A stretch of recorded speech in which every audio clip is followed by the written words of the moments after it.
Arrête tout ce que tu fais. Si le bruit t'entoure encore, laisse-le mourir. Ce qui arrive maintenant n'est pas un contenu de fond, ce n'est pas quelque chose à écouter en faisant autre chose. C'est ce que tu devais entendre exactement aujourd'hui. Et j'ai besoin que tu sois ici, entier, présent. Tu as essayé d'ouvrir des portes qui ne s'ouvraient pas, tu as poussé, attendu, essayé encore, et tu es resté. Quand n'importe qui d'autre serait parti, tu es resté. Quand la déception était assez grande pour faire reculer n'importe quelle âme, tu es resté. Élu, ce n'était pas de la faiblesse, ce n'était pas de la naïveté, c'était l'épreuve la plus difficile qui soit, rester fidèle quand le ciel semble silencieux. Et tu l'as traversé. Aujourd'hui, pendant que tu portais ce poids dont toi seul connais le nom, quelque chose s'est passé dans le plan que tu ne vois pas encore. La clé de ta porte a été forgée, et elle ne fonctionne que dans tes mains, pas dans celle de quelqu'un d'autre, pas dans celle de quelqu'un qui a l'air mieux préparé que toi, dans les tiennes. J'ai besoin de t'expliquer pourquoi, et ce que cela signifie pour tout ce qui est bloqué dans ta vie en ce moment.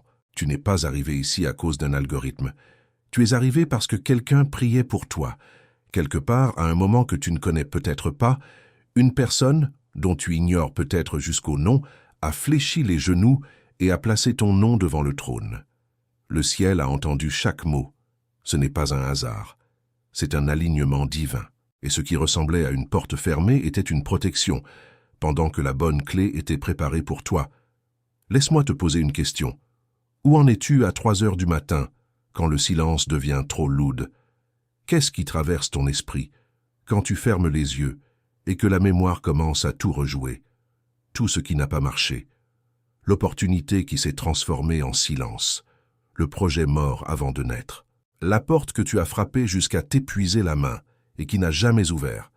Tu sais exactement de quoi je parle. Ce poids a une texture que personne de l'extérieur ne peut décrire avec exactitude. Mais toi, tu la connais.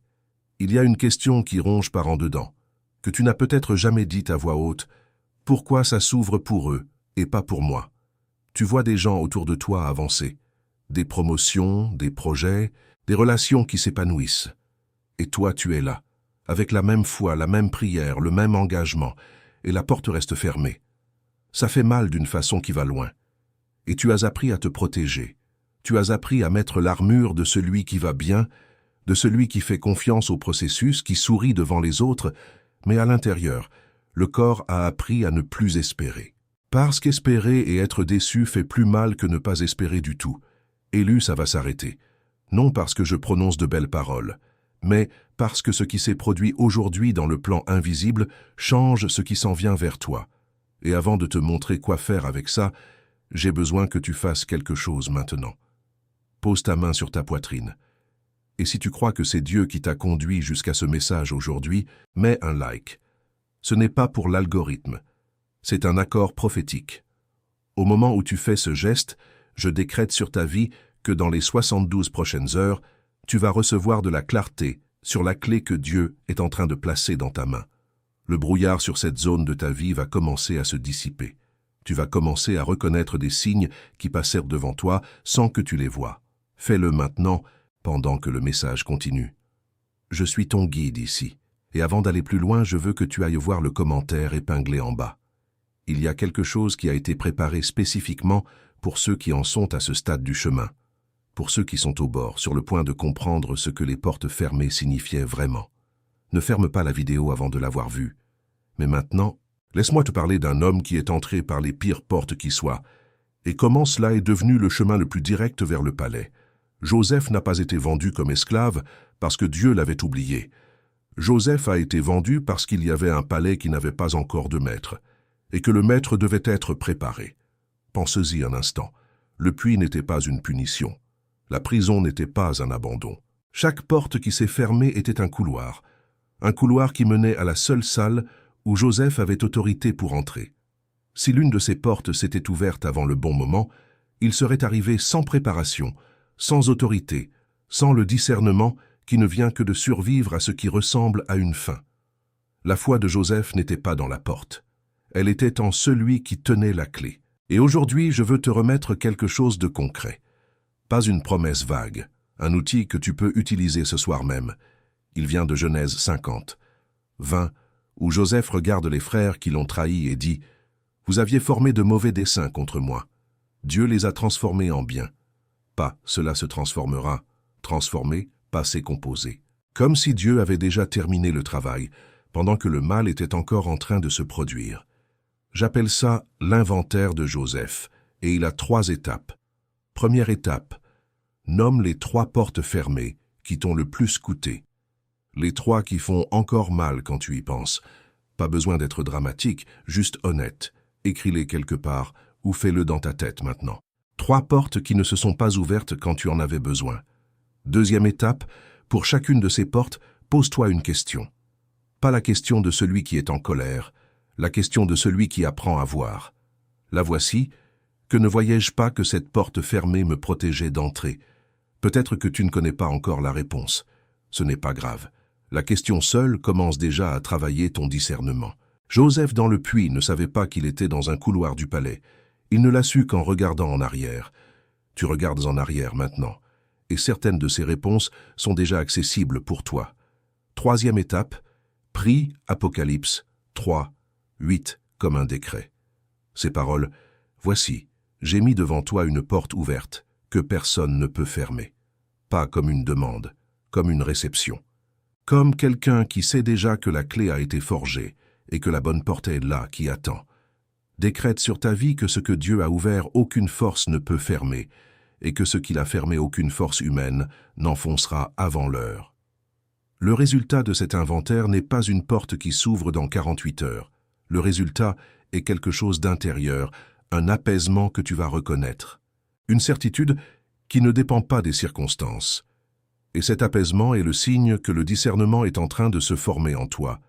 Les intercesseurs qui ont prié pour toi ont déjà déplacé des choses dans le plan invisible que tu ne peux pas encore voir. Le forgeron travaillait pendant que tu attendais. Le silence de Dieu n'était pas une absence, c'était de la concentration. C'était le son de quelqu'un en train de travailler sur une clé qui a la forme exacte de tes mains. Maintenant, il y a quelque chose que j'ai besoin que tu comprennes. Et c'est le point qui sépare ceux qui continuent de forcer les portes de ceux qui entrent par la bonne. L'outil que je viens de te donner est réel. L'inventaire de Joseph fonctionne, mais un outil isolé, utilisé une seule fois dans une nuit de crise, il a de l'effet. Mais il ne transforme pas. Ce qui transforme, c'est un système de discernement. Une façon de vivre qui t'apprend à reconnaître la clé quand elle arrive avant que tu la confondes avec une nouvelle déception, avant que tu passes devant elle sans la voir. Tu n'as pas besoin de plus de force pour ouvrir cette porte. Tu as besoin de discernement pour reconnaître la clé quand elle arrive. C'est la phrase que je veux que tu gardes. Répète-la pour toi maintenant. Ce n'est pas la force qui manque.